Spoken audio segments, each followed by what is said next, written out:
going blue or getting so blue that it's becoming red. So these people that are leaving New York, there's a real worry, right? And one of the things the Democrats say is it's going blue. So if you look, I'm going to put this here now. I'm going to put this right here. Just give me a minute. Well, I change a few things.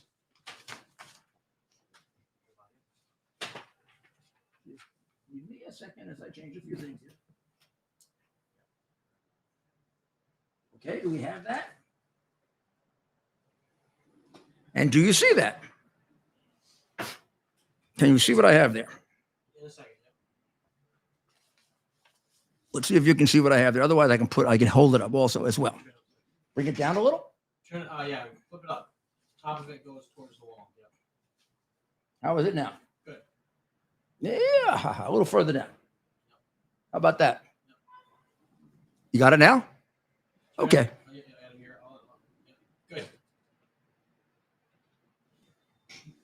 Now, if you look at that, that shows you that 545,000, or over 500,000 people, have moved out of New York in 2020.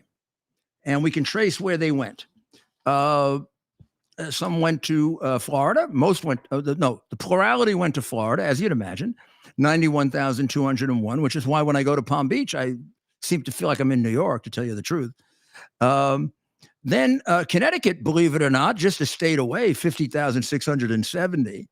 So the Florida ones, like that more. Make sure they can see everything here. That's interesting that most people went to Florida. Why would you say that? I would say far. Yeah, but Florida has all the advantages. Florida, no income tax, great climate, great governor. That I agree with.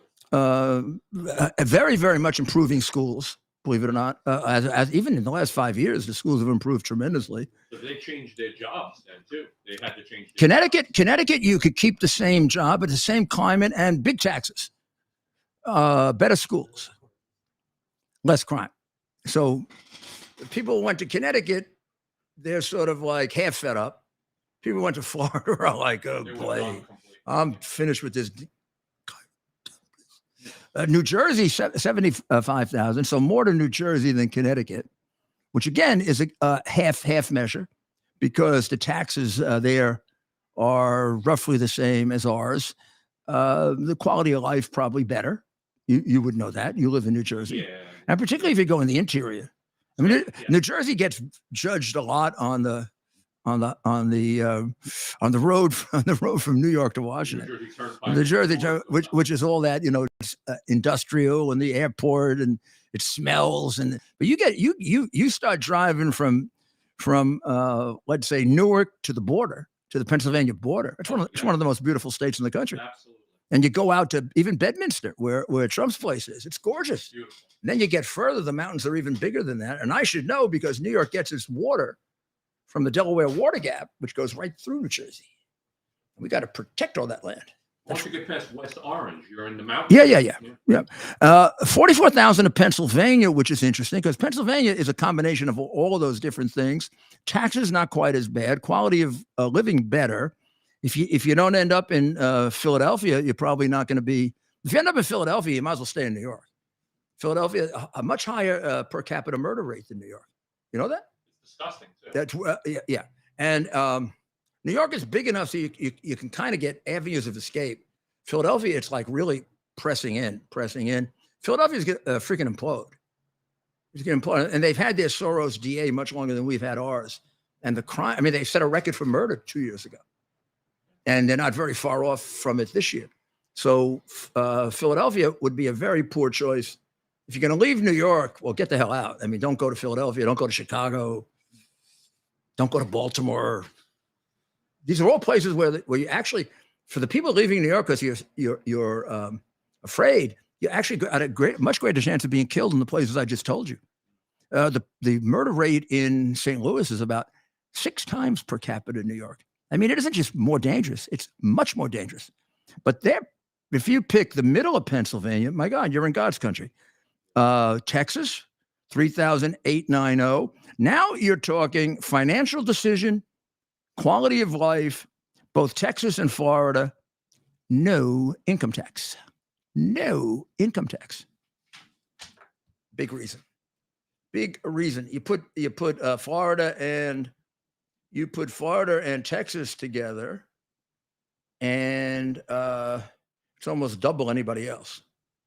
The state they don't think about is New Hampshire, which has no tax. But because of Dr. Maria, we know about New Hampshire and a very nice quality of life. If I were gonna think of a place where I wanted to combine money with getting away from the crime, I would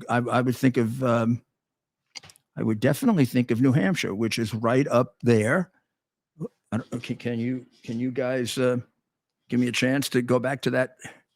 So New Hampshire, Dr. Maria is not here tonight, but she'll be very proud of us if we all say something nice about New Hampshire. New Hampshire. You gotta move the map. So, So you can see New Hampshire. It's not- New Hampshire is where they have Florida. New Hampshire's right there. Yeah, what I don't understand. Where they have Florida. Ooh, she could be really angry. New Hampshire is where Florida is, because right above, no, wrong. I'm sorry. We got a little of New Hampshire. You see Connecticut? I want you guys to work up from Connecticut. Yeah, no, Florida. You see Connecticut? Inset. Right above Connecticut is It's Massachusetts. part of the graphic, Then right? you have Okay. Vermont and- To the left is Vermont, which borders with New York, but it's a socialist republic. It really is. I mean, probably not as bad as New York, but it's a socialist. It's a socialist country, and completely different is New Hampshire. Live free or die, and you see just a little part of it because it goes all the way up to what looks like Florida, but it was actually a Canadian border. New Jersey coming in second. Mayor, I don't understand the California thing. California is 10 times worse than New York with politics and more expensive. So why would 31,000 people go there? Climate. That's the only reason. Yep. So you want to spend more money being a worse run state for climate? You might as well just go to Florida. Besides the humidity, that's the only thing. It could with be Florida. business too, I mean, it could be business too. It's the most populous state, right? It could be business. I mean, listen, It's the most populous state. You go. How often do you go to LA? I go to Mike? LA a lot, but I would never live there. I would never live there. Well, you know Yeah. what you'd really have to do to figure out what these statistics mean. You'd have to see what the normal out migration is. I mean, New York is always sending people out and getting people in, and people from New York are always going. I mean, how many people in California can't come from New York? Half of them. How many people in Florida come from? Everybody. 75 or 80%. Yeah, I mean, or particularly even from Brooklyn, they just come from Brooklyn. Yeah, I went down there once. I couldn't believe it. I know, I know that's a little ridiculous, No, but it's pretty accurate. you can go all over. I met was from New York. It's one of the things. It's one of the things I learned as a Yankee fan, because it always amazed me when the Yankees were in another ballpark. They'd always get cheers for something. Like if the Yankees hit a home run, the other team wouldn't think of booing, but the Yankee fans would cheer, and then they'd start booing. But you don't hear that in Yankee Stadium too often, unless it's the Red Sox or. But there are New Yorkers all over the country. So they'll come out for the Mets, the Yankees. You'll have Giant fans come out in Denver. We just produce a hell of a lot more people than anybody else. There's two major sports teams, Mayors, that always have the most fans at away games. That's the New York Rangers and the New York Yankees. Yeah. Everywhere you go, there's always Rangers fans at every other arena, and there's always Yankee Well, there were fans in teams another at stadium. one time, pathetic teams in the league that would count on the Yankees, like Right. Baltimore, before they got good enough to, vie for the World Series. They'd have nobody. If you listen to a game in Baltimore, you thought you were in the stadium. I mean, you'd hear cheering and say, "Oh my goodness, the Orioles got a home run." No, it was a Yankee home run. Now the Orioles this year changed the whole thing. It just shows you what a winning team can do in a baseball city. So they've had winning teams like in Miami and Tampa, and they just don't get big crowds because they're just not baseball cities. But in Baltimore, that's an old baseball city, and they really had turned against their Orioles. But now they're back, and they're back big time. The shocking poll now. You guys are gonna go crazy when you hear this poll. I'm gonna have to take it off here. I have to take it off my board. Help me get it off here. Okay. Shocking poll. This is This is a poll taken 2 days ago. Siena College, reputable poll, independent. Right now, if the election were held, Biden would beat Trump in New York by 9%. Do you know what it was in September? Just in September, 21%. Do you know what it was at election time in 2020? 23%. That's a sea change. Do you know what it is if you put RFK Jr. and Cornel West in? Biden wins by just 7%. Mr. Scheinkoff, who is one of the experts on New York, says this is a shocking sea change. And he believes this is a real number, not a, what do they call it, outlier.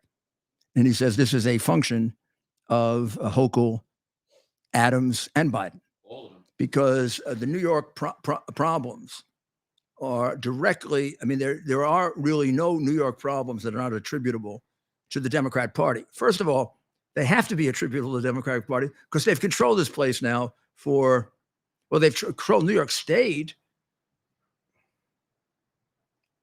since Pataki. I mean, for 15 years. Just signs. I mean, it would be one governor if they didn't keep going to jail and getting thrown out on. Actually, they don't go to jail because they're Democrats. Come to think of it, they get to resign under disgraceful circumstances.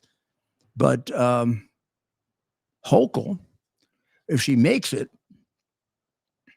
will be the first elected Democrat governor to not have to resign since Cuomo, dad, since Mario. Mario was the last Democrat governor who didn't have to resign in disgrace. The last two out. Plus, we've had statewide officials, the majority leader and Speaker of the Assembly off to jail, the controller of New York off to jail during this period of time. What you don't hear enough of, because people talk of the election. I mean, I talked a lot about Philadelphia being crooked, and everyone knows Chicago is crooked, and Atlanta is crooked, and people in glass houses shouldn't throw stones. New York is as crooked as they are. Albany is Albany is about as crooked a state capital as you're going to get. I mean, they do deals. They do deals that are just shocking and get away with it.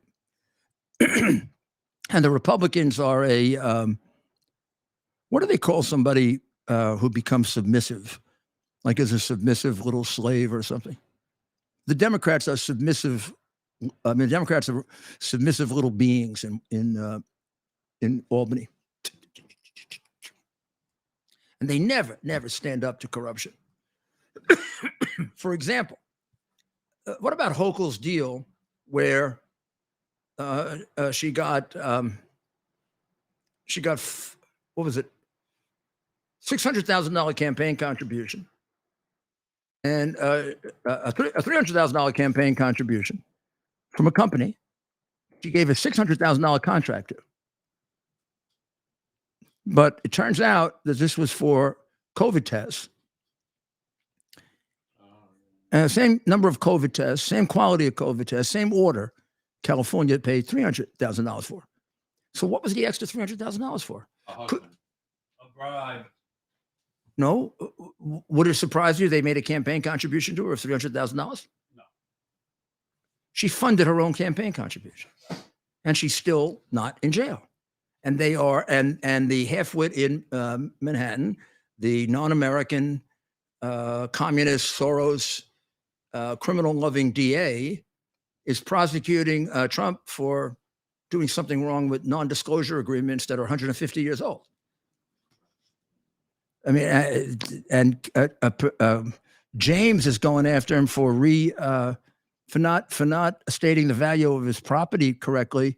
However, the banks aren't complaining. Nobody's complaining. Nobody lost money, and people made money, which kind of negates the idea there was a fraud. Meanwhile, the governor is sitting there having corruptly produced a $300,000 campaign contribution for herself as a bribe.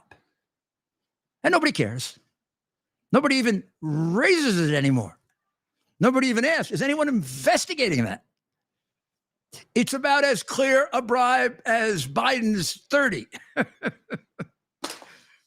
And how do you think it makes me feel as a former Republican U.S. attorney who put, I would say, an equal number of Democrats and Republicans in jail? I didn't care if you were either. If you're a crook, you go to jail, damn it. And if you're innocent, you get defended, damn it, like Trump. And so far, single thing that's been finished, I've turned out to be right. I told you he wasn't involved in Russian collusion. They were lying. They committed crimes in order to produce that and didn't go to jail. I've never been apologized to for being right for 3 years about that, nor is Trump. How about when the demented president, before he was demented, called me a Russian pawn in order to conceal the hard drive that showed easily 50 crimes and $50 million in bribery. Who was lying about that? Him, everybody on television, his 51 intelligence pimps. They were all lying about it. Who was telling the truth? I was. You think it's changed? You think they're telling the truth about the election and I'm lying? It's going to turn out the same way. You think they're telling the truth about these cases they've brought and I'm lying? No. And there are people who want the answer to whether I will cooperate. Of course I'll cooperate. I've cooperated with everyone. Here's the problem. They don't want my cooperation because they don't want cooperation. They want you to lie. Cut this crap. They want cooperation. They do not want cooperation. They don't want somebody going there and telling that Trump is innocent. They don't want someone coming in and saying all the guy was doing is exercising his rights as an American citizen to contest an election that he believed was fraudulent and that I believe was fraudulent, and that we had a very solid evidence from other people. I didn't make it up. It was given to me. I was his lawyer. What was I supposed to do? Tear it up because the New York Times didn't like it? Ooh, I'm sorry. The Bar Association would get mad at me because they're all a bunch of corrupt Democrats. I don't mean corrupt in this case of the Bar Association as money corrupt. I mean intellectually corrupt. Intellectually corrupt since they started, not giving the same ratings to conservative justices as liberal justices. They're like the Ivy. They're like the Ivy. The Bar Association is like the Ivy League that's having trouble with anti-Semitism. That's what they're like, and they are warped. And in both cases, I am afflicted with a staff and prosecutors who have Trump derangement syndrome big time. You can see it in their eyes, and they commit unethical acts that are much worse than anything they're accusing me of. I will discuss it with you when I can. I can't quite discuss it all with you, but they miss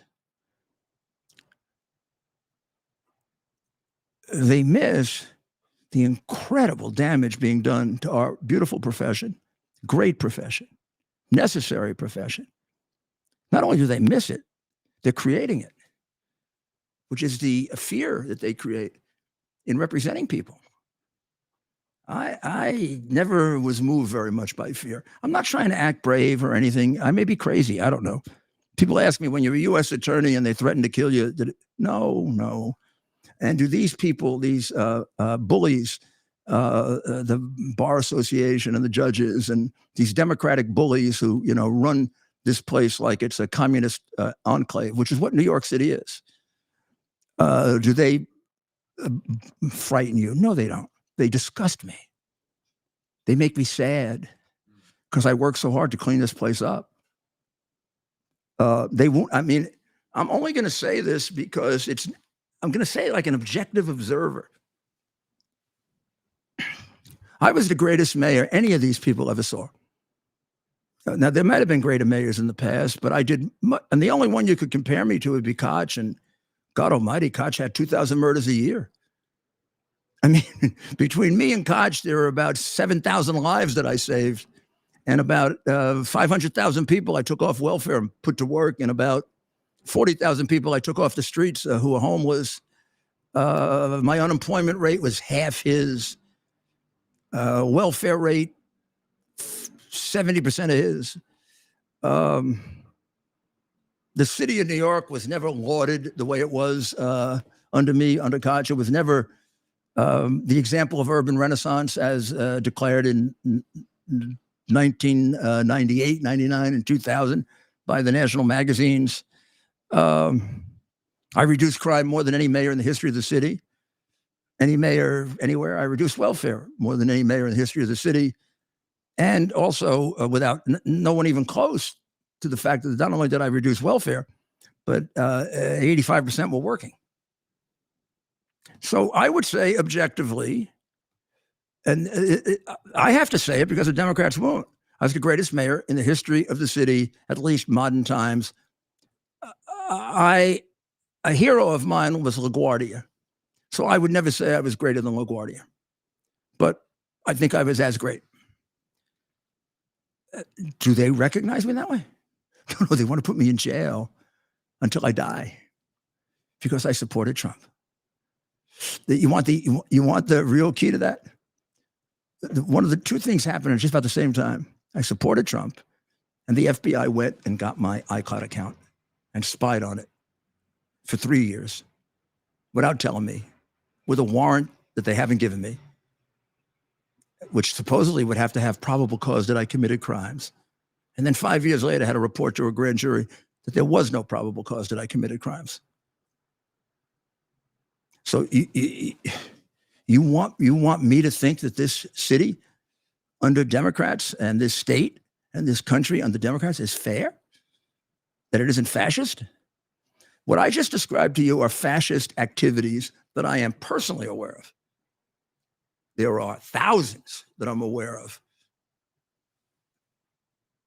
And you don't think people that would take a hard drive, have the FBI hide it and lie about it for a year, which is what they did, have an attorney general hide it and lie about it, then go get 51 intelligence people of a very high level and get them to either lie or just sign whatever the hell they're told to sign, which is a lie.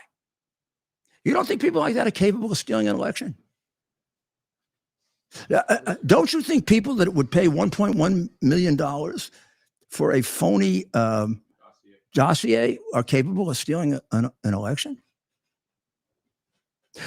Do you think people that from the time they were 30 years old took bribes to the point where we're never going to be able to count the amount of money, but it's going to go in excess of 50 million? You think in order to further the whole crew of crooks and everybody else around them wouldn't cheat to steal an election, particularly if someone who was threatening to wipe them out? You don't think they'd be capable of that? And that's some kind of insane conspiracy theory? Yeah. Geez, I actually think it's a logical conspiracy What theory. the hell is so hard to believe about that? The only reason you have trouble with it is because you're brainwashed. I mean, it's gotta be, right? You're brainwashed. Yeah. I mean, it makes sense, actually, that they would steal the election, given what they've been doing. And I actually believe, unfortunately and tragically, that what they were doing is worse than I even know. And I don't just believe that. I don't just generally believe things. I'm usually told them. I've been told that by people who can't come forward. And I've been told that even by Ukrainians who tell me that if we ever open it up, one Ukrainian said, "I'm surprised I haven't killed you." Which to me was, well, at least they haven't put out a contract like the other guys did, or a fatwa, or they haven't sent, they haven't sent, you know, when I talk about Iran, it is a little emotional. They tried to kill me twice, which the American press didn't really pay too much of attention to, because they probably would have liked it if I was. And the other guy that was going to be killed with me would probably have been Newt Gingrich, and they probably would have liked that too. And we'll tell you that story tomorrow night. That'll get you to come back. I'll tell you the story about the 2 attempts to kill me and a few other people in one case, and a lot of other people in another case, when we come back, and I'll tell you about the disparate treatment of those people in different countries in Europe, so you can get an idea of how they coddle Iranian terrorists. It's a sickness. This Iranian thing. Of course, China is more dangerous because China is much bigger and in many ways just as evil. Russia is more dangerous than Iran because of its nuclear arsenal, which could change very soon. But Iran has its own kind of danger because of the three, it's the most irrational. Of the three, it's the most that you can't, to some extent, justify trying to work with rather than just confrontation. And it's one that I really believe a very skilled president like a Trump, like a Reagan, could make some progress with without having to bring us into a world war. When you have a bumbler and stumbler and appeaser and coward and it isn't only Biden now, it's all the people around him, which really flow out of Obama, who has to be worse. You could not have had a vice president this dishonest and not known it and tolerated it. In fact, there is on the public record enough that he knew, including the New York Times article in 2015, that proves that he was a completely unethical president. And in fact, we'll take you through that tomorrow night on America's Mayor Confidential. So I want to thank you very, very much for listening in. And thank you for listening to the second half, because we're going to be doing this for a couple of nights as a test. We may change the format a little, but by 2 weeks from now, we're going to have quite a nice show here, and it'll probably be 1 hour. Thank you. God bless America.